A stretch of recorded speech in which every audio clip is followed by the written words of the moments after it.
भारत माता की। भाई ये बागपत की आवाज नहीं है, बागपत की आवाज में बोले थोड़ा। भारत माता की, भारत माता की, भारत माता की। वंदे वंदे वंदे।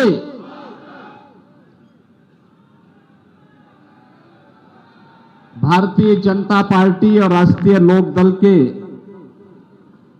संयुक्त प्रत्याशी के समर्थन में आयोजित आज की सभा में राष्ट्रीय लोकदल के प्रमुख माननीय चौधरी जयंत जी, लोकप्रिय सांसद डॉक्टर सत्यपाल सिंह जी,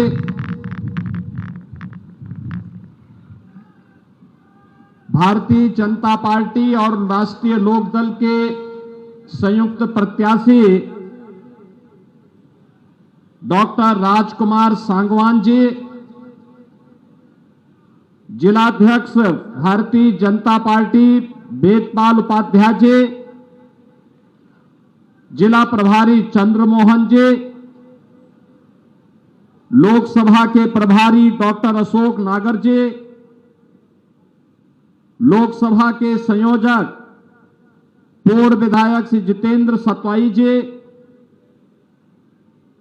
आज के इस कार्यक्रम में उपस्थित प्रदेश सरकार में मेरे सहयोगी मंत्रीगण श्री कपिल देव अग्रवाल जी, जसवंत सैनी जी, केपी मलिक जी, स्थानीय विधायक योगेश धामा जी, हमारे सभी माननीय विधायकगण, भारतीय जनता पार्टी और राष्ट्रीय लोकदल के हमारे सभी पदाधिकारीगण और उपस्थित बहनों और भाइयों, आज मुझे भारत माता के महान सपूत पूर्व प्रधानमंत्री चौधरी चरण सिंह जी की इस पावन धरा पर आने का सौभाग्य एक बार फिर से प्राप्त हुआ है। महान स्वतंत्रता संग्राम सेनानियों और अपनी पौराणिक और ऐतिहासिक पृष्ठभूमि के लिए विख्यात इस पावन धरा को नमन करते हुए चौधरी साहब के इसी चरणों में मैं विनम्र श्रद्धांजलि भी अर्पित करता हूं। बहनों और भाइयों, इस बार हमारे लिए ये चुनाव और भी महत्व का हो जाता है, क्योंकि पहली बार किसानों के मसीहा के रूप में चौधरी चरण सिंह जी को भारत का सर्वोच्च नागरिक सम्मान भारत रत्न प्राप्त हुआ है। चौधरी साहब को यह सम्मान प्राप्त होना न केवल कोटि कोटि अन्नदाता किसानों का सम्मान है, बल्कि हम सब उत्तर प्रदेश वासियों का गौरव भी है। और इसीलिए जहां मैं इसके लिए चौधरी चरण सिंह जी को नमन करता हूं, वहीं प्रधानमंत्री मोदी जी के प्रति भी आभार व्यक्त करता हूं, जिन्होंने चौधरी साहब के उन मूल्यों और उन आदर्शों को ध्यान में रख करके देश के अन्नदाता किसानों को भारत के राजनीतिक एजेंडे का हिस्सा बनाया और आज प्रभावी ढंग से उन योजनाओं का क्रियान्वयन न केवल देश के अंदर भारत सरकार के द्वारा, बल्कि उत्तर प्रदेश के अंदर भी हम प्रभावी ढंग से लागू करने में सफल हो रहे हैं। बहनों और भाइयों, ये बागपत की भूमि है। अभी राष्ट्रीय लोकदल के हमारे प्रमुख जयंत चौधरी जी कह रहे थे कि चुनाव अभी थोड़ा और उत्साहपूर्ण मोड में आना चाहिए। वैसे यहां 26 अप्रैल को है, लेकिन मेरा यह मानना है कि बागपत का मतलब आज से चुनाव की गर्मी प्रारंभ हो जाएगी। ये बागपत है, इसके लिए तो महाभारत हुआ था। आप जान रहे हैं ना, भगवान हस्तिनापुर आए हैं और पांडवों का संदेशा लेकर आए हैं। आपने पंक्तियां भी सुनी होंगी जब भगवान ने हस्तिनापुर में कहा था कि देना हो तो आधा दो, लेकिन अगर इसमें भी कोई बाधा हो दे दो, केवल 5 ग्राम रखो अपनी धरती तमाम। उन 5 गांवों में बागपत भी एक था। आज से 5000 वर्ष पहले,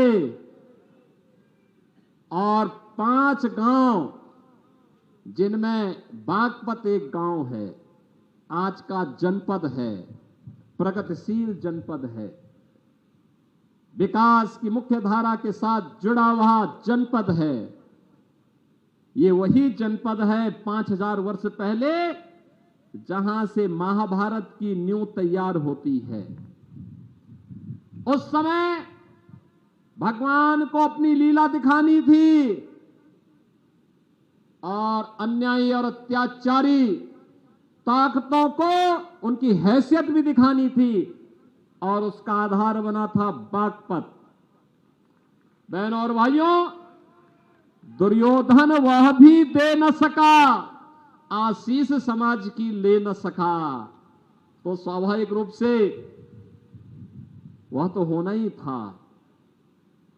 आज देश प्रधानमंत्री मोदी जी के नेतृत्व में दुनिया की एक बड़ी ताकत बनने की ओर अग्रसर है, और निसंदेह पिछले 10 वर्ष में मोदी जी ने देश के लिए जो कुछ किया वह किसी से छुपा हुआ नहीं है।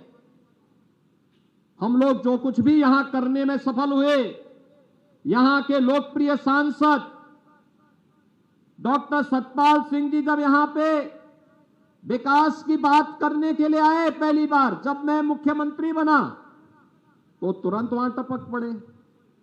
मैंने कहा अभी तो सरकार बनी ही है।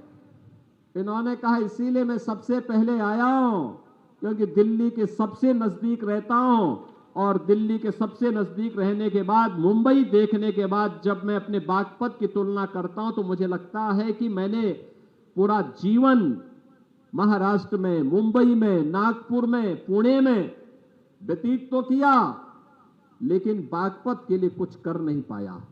एक अवसर मिला है, वहां की जनता जनार्दन ने मोदी जी की कृपा से एक अवसर दिया है, मैं एक बार वहां कुछ करना चाहता हूं। और बहनों और भाइयों, जो भी प्रस्ताव यहां के सांसद और यहां के विधायकों ने मेरे सामने रखा विकास के लिए, प्रदेश से होना था तो प्रदेश से, और नहीं तो केंद्र के पास भेजने में कोई देर नहीं लगाई। 24 घंटे ज्यादा समय नहीं लगाते थे, और आज उसका परिणाम है। जब मैं बागपत को देखता हूं, यहां के विकास को देखता हूं, मुझे चौधरी चरण सिंह जी के प्रति श्रद्धा का भाव जागृत होता है कि कितना बड़ा महापुरुष था, जिन्होंने बागपत को बागपत बना करके अपनी कर्मभूमि के रूप में सिंचित किया था। आज हमें भी उस धरती के बारे में कुछ करने का अवसर प्राप्त हो रहा है।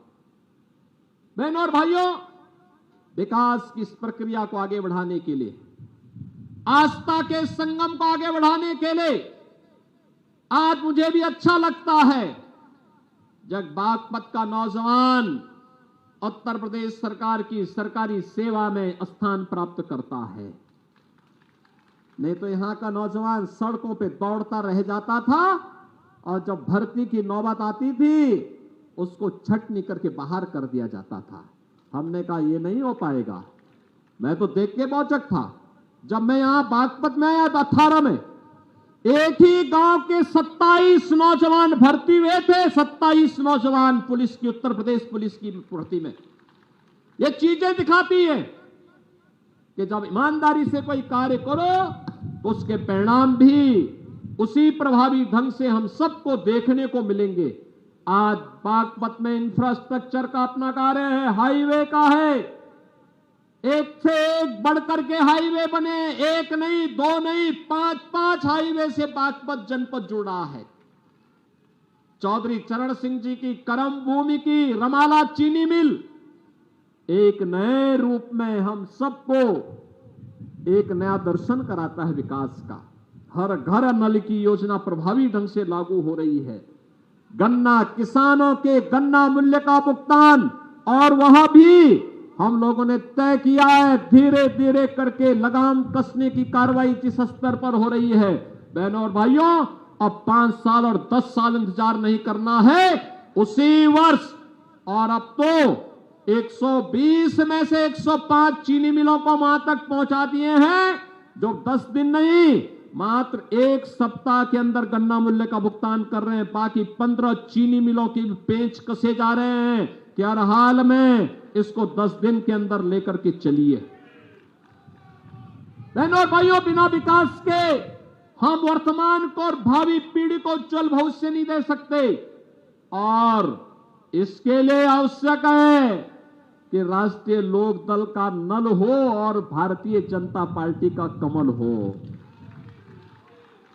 मोदी जी ने 10 वर्ष में देश की कायाकल्प कर दी। एक नए भारत का दर्शन हो रहा है। भारत का दुनिया में सम्मान बढ़ा है। आज दुनिया के अंदर कोई भारतीय जाता है, मोदी जी जाते हैं, मोदी जी का तो सम्मान होता ही है, लेकिन कोई भी भारतीय दुनिया के अंदर जाएगा, बड़े सम्मान के साथ लोग उसके प्रति कहते हैं क्या आप भारत से आए हैं।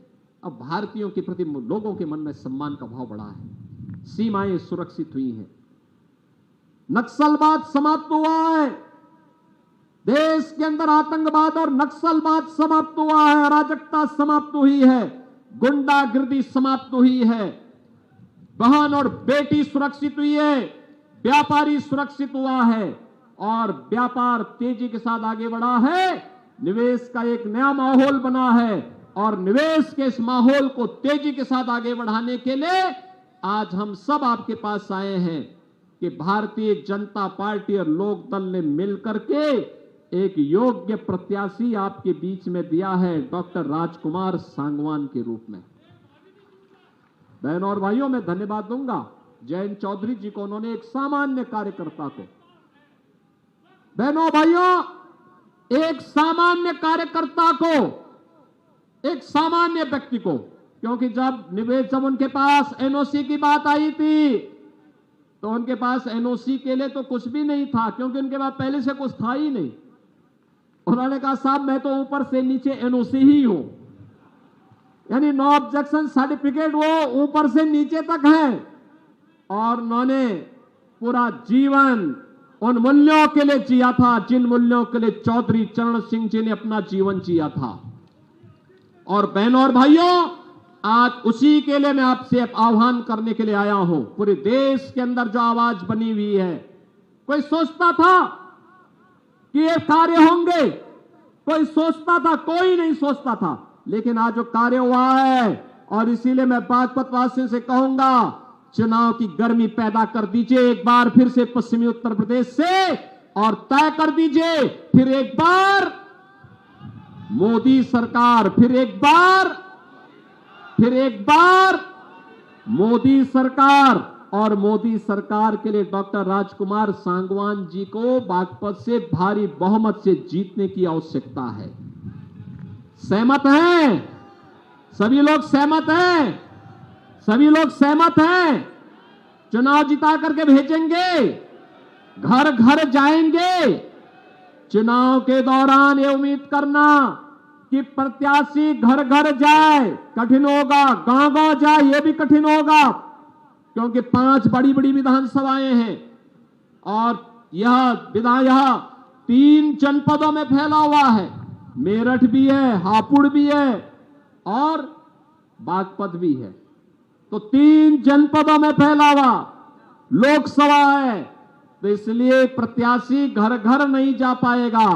आपको ही कार्यकर्ता प्रत्याशी के रूप में मोदी जी का प्रतिनिधि बन करके और राजकुमार सांगवान बन करके घर घर जाना होगा। सहमत हैं? सभी लोग सहमत हैं? जाएंगे। भारतीय जनता पार्टी और लोक दल के कार्यकर्ता परस्पर समन्वय बना करके एक एक बूथ पर मोदी जी को जिताने के संकल्प के साथ आगे बढ़ेंगे। सभी लोग सहमत हैं? तो आपसे यही अपील करूंगा, कि बहनों और भाइयों, विकास की जो गंगा बह रही है, यमुना मैया के साथ साथ गंगा मैया भी विकास के रूप में आपके यहां वो थमने नहीं पाएगी। और विकास की इस प्रक्रिया को आगे बढ़ाने के लिए, और जिस प्रक्रिया को मोदी जी ने, केंद्र की सरकार ने, राज्य की सरकार ने आगे बढ़ाया है, जिसे स्थानीय स्तर पर सांसद जी ने, विधायकों ने आगे बढ़ाया है, उसी क्रम को आगे बढ़ाने के लिए आज मैं डॉक्टर राजकुमार सांगवान के समर्थन में आपसे अपील करने के लिए आया हूं।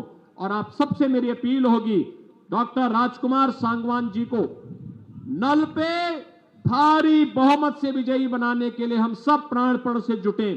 26 अप्रैल को जब चुनाव होंगे तो सबसे पहला काम, पहले मतदान, फिर पहले मतदान के लिए आप जाएंगे ना? सभी लोग सहमत हैं? चुनाव चिन्ह क्या है? नल। और 26 अप्रैल तक गर्मी चढ़ चुकी होगी, तब तक नल की आवश्यकता और महसूस हो रही होगी। इसलिए बहनों और भाइयों, भारी बहुमत से भारतीय जनता पार्टी राष्ट्रीय लोकदल के प्रत्याशी को विजयी बनाने के लिए आप सब जुटेंगे। इस विश्वास के साथ मैं आज के इस अवसर पर आप सबका आह्वान करूंगा कि हम सब मिलकर के राजकुमार सांगवान बनकर के घर घर गांव जाएंगे और उन्हें विजयी बनाने में अपना योगदान देंगे। आप सबके इस अभियान के प्रति मेरी शुभकामनाएं हैं। धन्यवाद। जय हिंद।